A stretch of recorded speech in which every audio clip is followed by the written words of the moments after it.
Matapos ang soft launch noong December 5, kahapon December 8, binuksan na ang bagong centralized hub para sa mga Transport Network Vehicle Services o TNVS sa Terminal 3 ng Ninoy Aquino International Airport o NAIA.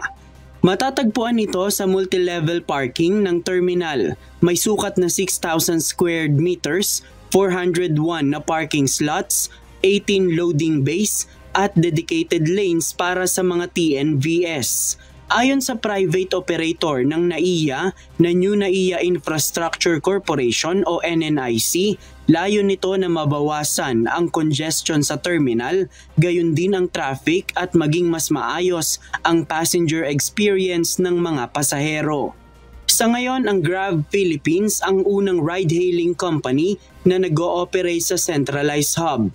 Pero ayon sa NNIC, simula bukas December 10, inaasahang magkakaroon din ng operasyon ang Joyride at susunod naman ang angkas mula sa kanilang four-wheeled ride-hailing system na Angcars.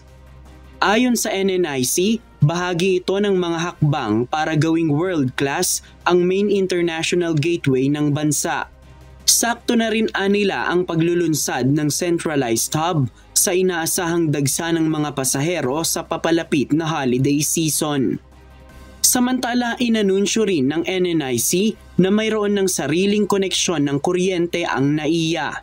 Nakipagtulungan sila sa Meralco upang ikonekta ang Terminal 1, 2 at 4 para magkaroon ng iisang power circuit sa pamamagitan ng konstruksyon ng express feeder. Dati nila ay nakikihati ang NAIA sa nasa 4,000 na residential at commercial users sa Pasay City.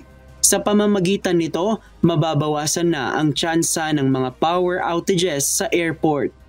JP Nunez, UNTV, News and Rescue. Diyos ang aming sandigan, serbisyo publiko ang aming pinahahalagahan.